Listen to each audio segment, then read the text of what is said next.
The boss is finally old enough to retire from the company. On his last day of work, he ordered a farewell party for himself.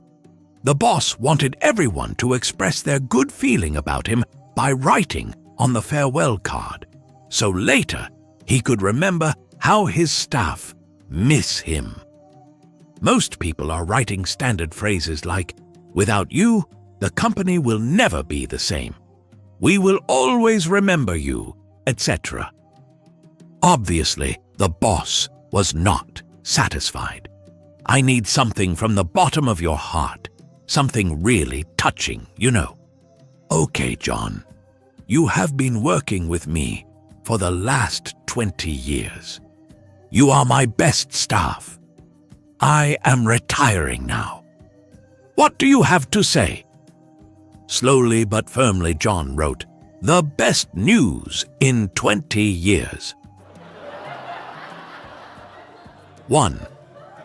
The manager picks up, and a man asks in a formal tone, "Good morning, sir. Might I ask, at what time does your fine establishment open?" "Well," replies the manager politely, "we're closed this Christmas Eve, so we won't be opening today." "I see. Thank you for the information." On the next day, the phone rings early in the morning at the manager's home, and the voice on the other line asks with a somewhat less steady voice, "Good morning, sir. At what time? Hike. Do you open?" "Well, today's Christmas Day, so we're closed today too," the manager replies, barely keeping the frustration out of his voice. I see, the voice replies. On Boxing Day, the phone rings once more. A slurring voice asks, "My good cheer, I was just wondering, when do you open?" "Look, I've had enough of this. You've called me on Christmas Eve and on Christmas Day, and I told you that we're closed. Today's Boxing Day, and we're definitely closed. But we're open as usual at 9 a.m. tomorrow, and don't worry, I'll be there personally to make sure that they won't let you in. Lemin, I don't want you to. Hic, Lemin, I want you to let me out. 2. One day, a shepherd discovered a fat pig in the meadow where his sheep were pastured. He very quickly captured the porker, which squealed at the top of its voice the moment the shepherd laid his hands on it. You would have thought, to hear the loud squealing, that the pig was being cruelly hurt.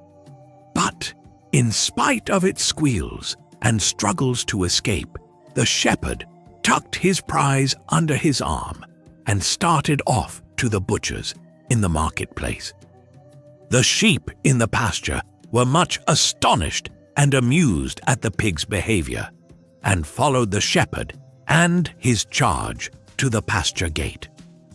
"What makes you squeal like that?" asked one of the sheep.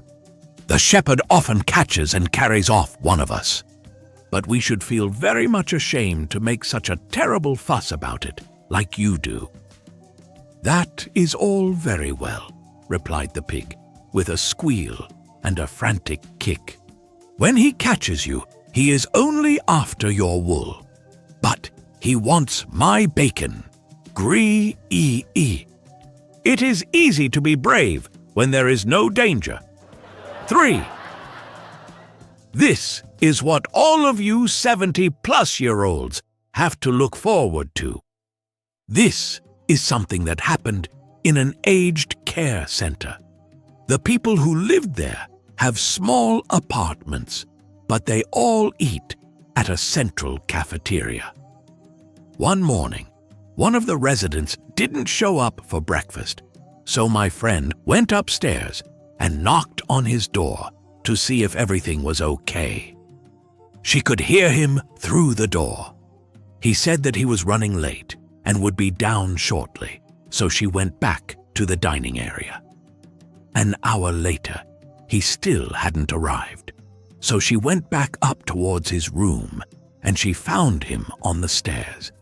He was coming down the stairs, but was having a hell of time. He had a death grip on the handrail and seemed to have trouble getting his legs to work right. She told him she was going to call an ambulance, but he told her no. He wasn't in any pain and just wanted to have his breakfast. So she helped him the rest of the way down the stairs, and he had his breakfast. When he tried to return to his room, he was completely unable to get up even the first step, so they called an ambulance for him. A couple hours later, she called the hospital to see how he was doing. The receptionist there said he was fine. He just had both of his legs in one leg of his boxer shorts. 4. A guy stood over his tee shot for what seemed an eternity, looking up, looking down, measuring the distance, figuring the wind direction and speed. He was driving his partner nuts. Finally, his exasperated partner said, "What's taking so long? Hit the blasted ball." The guy answered, "My wife is up there watching me from the clubhouse. I want to make this a perfect shot." "Forget it, man," said his partner. "You don't stand a snowball's chance in hell of hitting her from here." 5. A young man goes into a liquor store and approaches the shop owner. Customer: "Excuse me, can I ask you a question?" Shop owner: "Sure, son, go ahead." Customer: "Why are you selling the Jack Daniels at $30 per bottle?" Shop owner: "And why shouldn't I, exactly?" Customer: "But the owner of the shop across the street sells it at $20 per bottle." Shop owner: "Well, if you don't like it, why don't you go and buy there?" Customer: "Well, because right now they don't have any Jack Daniels." "I assure you, young man," said the shop owner, "once I run out of Jack Daniels, I'll be selling it at $15 per bottle." 6. A couple went on vacation to a fishing resort up north. The husband liked to fish at the crack of dawn. The wife preferred to read. One morning, the husband returned after several hours of fishing and decided to take a short nap. The wife decided to take the boat out. She was not familiar with the lake, so she rowed out, anchored the boat, and started reading her book. Along comes the game warden in his boat, pulls up alongside and says, "Good morning, ma'am. What are you doing?" "Reading my book," she replies, as she thinks to herself, "Is he guy blind, or what?" "You're in a restricted fishing area," he informs her. "But, officer, I'm not fishing. Can't you see that?" "But you have all this equipment, ma'am. I'll have to take you in and write you up." "If you do that, I will charge you with rape," snaps the irate woman. "I didn't even touch you," grouses the game warden. "Yes, that's true, but you have all the equipment." 7. An older white-haired man walked into a jewelry store one Friday with his beautiful young girlfriend at his side. The jeweler looked through his stock and brought out a $5,000 ring and showed it to him. The old man said, "I don't think you understand. I want something very special." At that statement, the jeweler went to his special stock and brought another ring over. "Here's a stunning ring at only $40,000, the jeweler said. The young lady's eyes sparkled and her whole body trembled with excitement. The old man, seeing this, said, "We'll take it." The jeweler asked how payment would be made, and the old man stated, "By check." "I know you need to make sure my check is good, so I'll write it now, and you can call the bank on Monday to verify the funds, and I'll pick up the ring Monday afternoon," he said. Monday morning, a very teed-off jeweler phoned the old man. "There's no money in that account." "I know," said the old man, "but can you imagine the weekend I just had?" 8. Little Billy came home from school to see the family's pet rooster dead in the front yard. Rigor mortis had set in, and it was flat on its back with its legs in the air. When his dad came home, Billy said, "Dad, our rooster's dead, and his legs are sticking in the air." "Why are his legs sticking in the air?" His father, thinking quickly, said, "Son, that's so God can reach down from the clouds and lift the rooster straight up to heaven."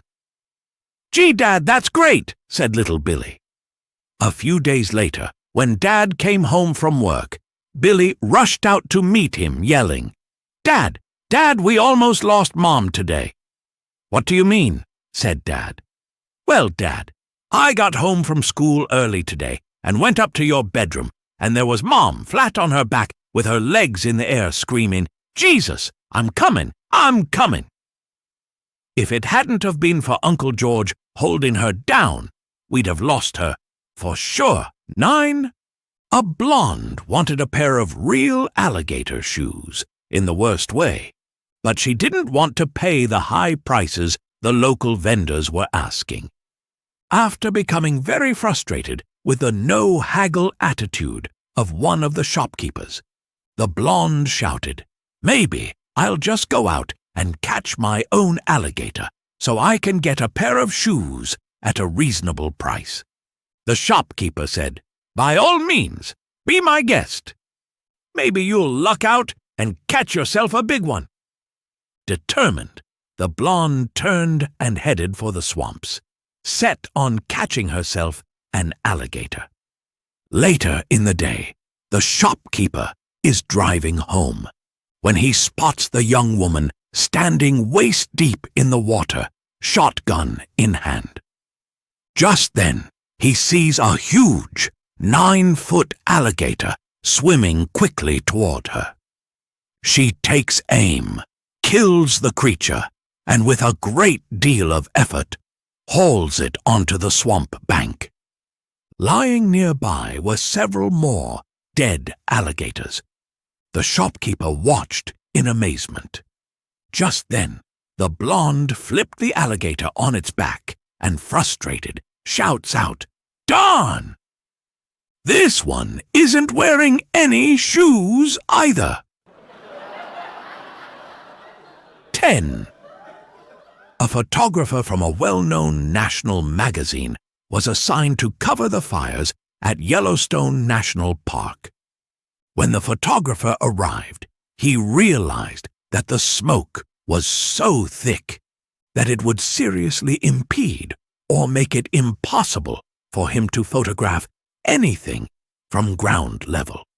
He requested permission to rent a plane and take photos from the air. He arrived at the airport and saw a plane warming up near the gate. He jumped in with his bag and shouted, "Let's go!" The pilot swung the little plane into the wind, and within minutes they were in the air. The photographer said, "Fly over the park and make 2 or 3 low passes so I can take some pictures." "Why?" asked the pilot. "Because I am a photographer," he responded, "and photographers take photographs." The pilot was silent for a moment. Finally, he stammered, "You mean you're not the flight instructor?" 11. Butcher shop. When the door opens, a dog runs inside, grabs a hold of a nice juicy steak, and quickly runs outside. It happened in a blink of an eye, but the owner was able to recognize that the dog belongs to a lawyer who practices nearby. He goes to his office and says, "I was wondering if I could ask a hypothetical question. Let's say a dog got inside my shop and stole a piece of meat. Would the dog owner be responsible for the damages, so to speak? Of course, says the lawyer. Well, in that case, you owe me $50 because that's exactly what your dog did earlier today. Without saying a word, the lawyer gets $50 from his wallet and gives it to the butcher. The very next day, the butcher receives a $500 bill in the mail for the legal consultation. 12. This blonde decides one day that she is sick and tired of all these blonde jokes and how all blondes are perceived as stupid, so she decides to show her husband that blondes really are smart. While her husband is off at work, she decides that she is going to paint a couple of rooms in the house. The next day, right after her husband leaves for work, she gets down to the task at hand. Her husband arrives home at 5:30 and smells the distinctive odor of paint. He walks into the living room and finds his wife lying on the floor in a pool of sweat. He notices that she is wearing a ski jacket and a fur coat at the same time. He goes over and asks her if she is okay. She replies, yes. He asks what she is doing. She replies that she wanted to prove to him that not all blonde women are dumb, and she wanted to do it by painting the house. He then asks her why she has a ski jacket over her fur coat. She replies that she was reading the directions on the paint can, and they said, "For best results, put on 2 coats." 13. I've got 2 dogs. I bought a large bag of meaty bites at Big W and was standing in line at the checkout. A woman behind me asked if I had a dog. On impulse, I told her that no, I was starting the meaty bites diet again, although I probably shouldn't because I'd ended up in the hospital last time, but that I'd lost 25 kilograms before I woke in an intensive care ward with tubes coming out of most of my orifices and IVs in both arms. I told her that it was essentially a perfect diet, and that the way that it works is to load your pants pockets with meaty bites and simply eat 1 or 2 every time you feel hungry, and that the food is nutritionally complete. So I was going to try it again. I have to mention here that practically everyone in the line was by now enthralled with my story, particularly a guy who was behind her. Horrified, she asked if I'd ended up in the hospital in that condition because I had been poisoned by the food. I told her no, it was because I'd been sitting in the middle of the road licking my balls, and a car hit me. I thought one guy was going to have a heart attack. He was laughing so hard as he staggered out the door. Stupid woman. Why else would I buy dog food? 14. A bloke's wife goes missing while diving off the West Australian coast. He reports the event, searches fruitlessly, and spends a terrible night wondering what could have happened to her. Next morning there's a knock at the door, and he is confronted by a couple of policemen, the old Sarge and a younger constable. The Sarge says, "Mate, we have some news for you. Unfortunately, some really bad news, but some good news, and maybe some more good news." "Well," says the bloke, "I guess I'd better have the bad news first."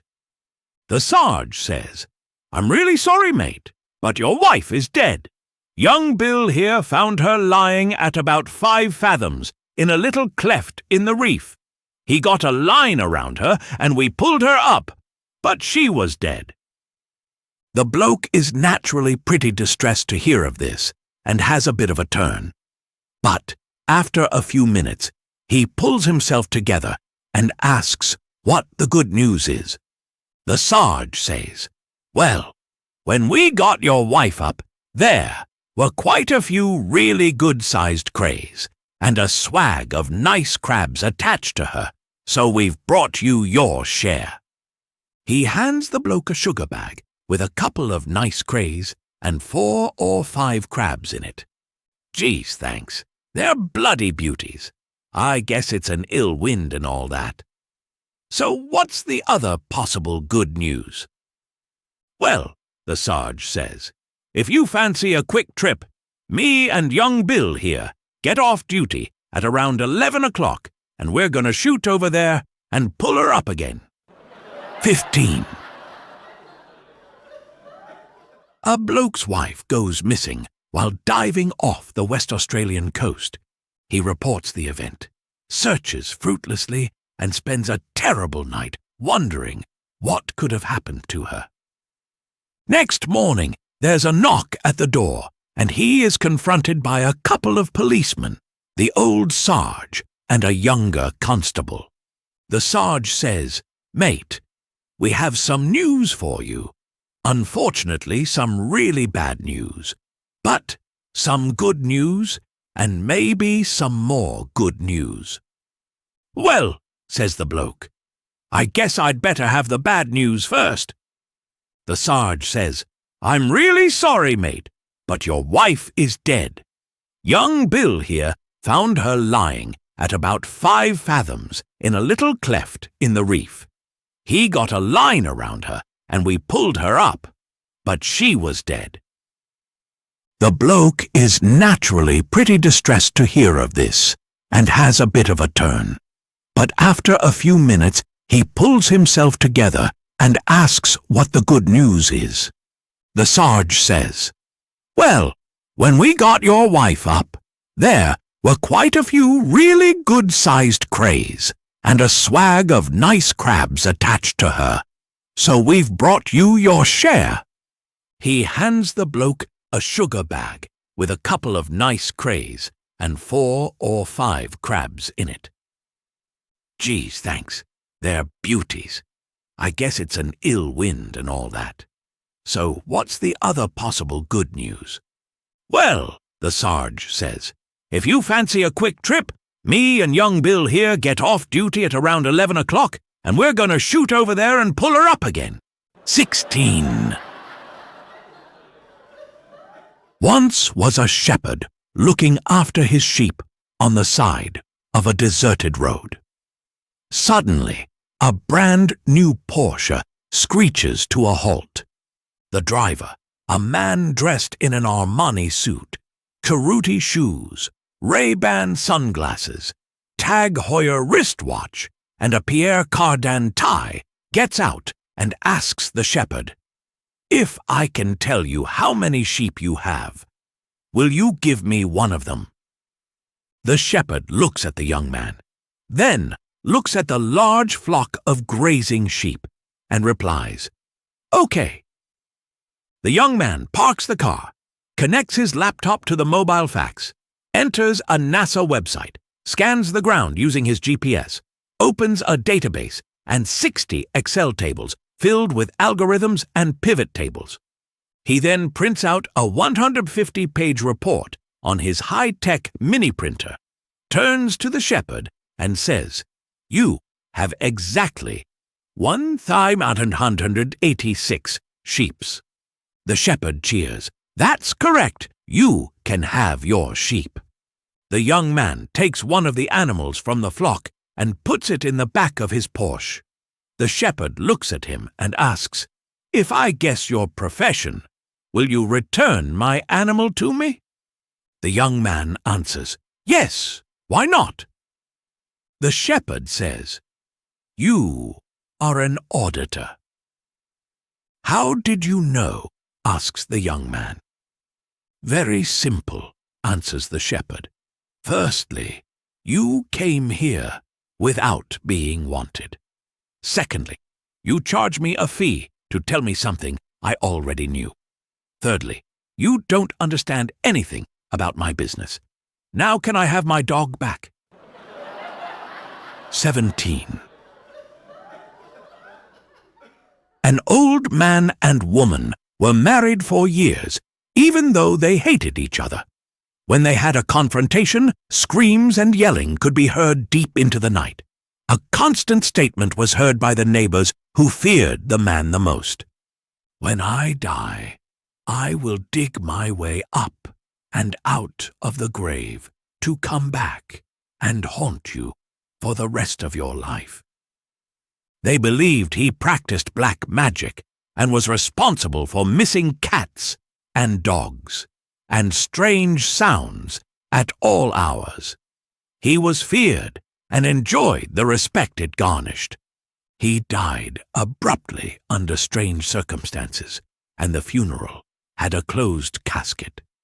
After the burial, the wife went straight to the local club and began to party as if there was no tomorrow. The gaiety of her actions were becoming extreme, while her neighbors approached in a group to ask these questions. Are you not afraid, concerned, worried that this man who practiced black magic and stated when he died he would dig his way up and out of the grave to come back and haunt you for the rest of your life? The wife put down her drink and said, "Let the old dig. I had him buried upside down." 18.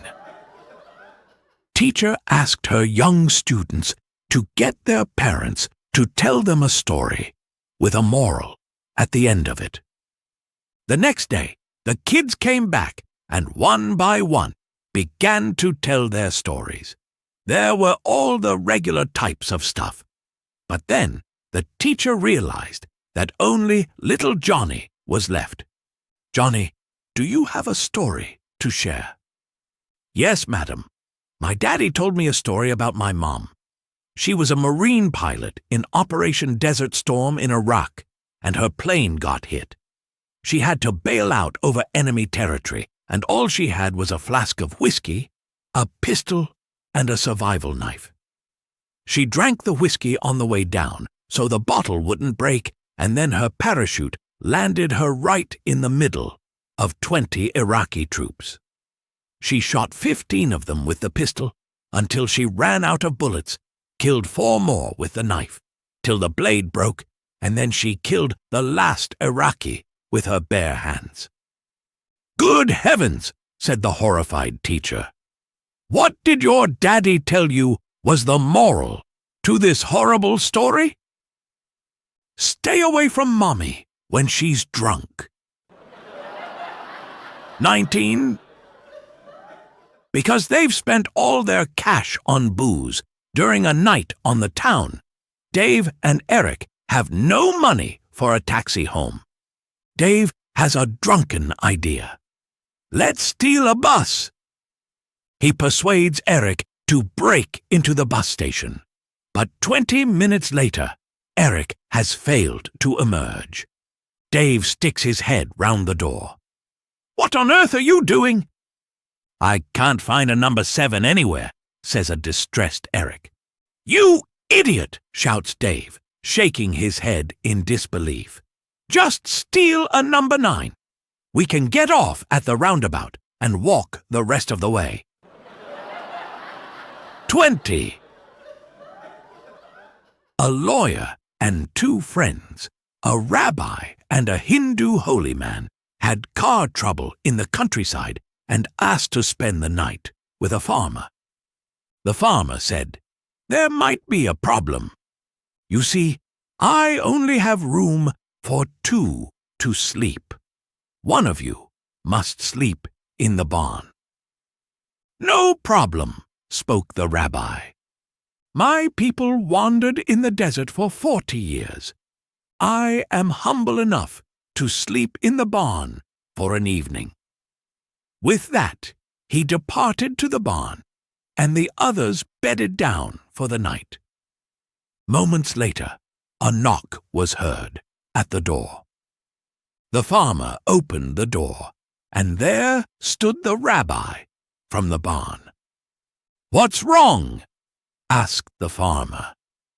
He replied, "I am grateful to you. But I can't sleep in the barn. There is a pig in the barn, and my faith believes that is an unclean animal. His Hindu friend agreed to swap places with him, but a few minutes late, the same scene occurs. There is a knock on the door. "What's wrong now?" the farmer asked. The Hindu holy man replies, "I too am grateful for your helping us out. But there is a cow in the barn, and in my country cows are considered sacred. I can't sleep on holy ground."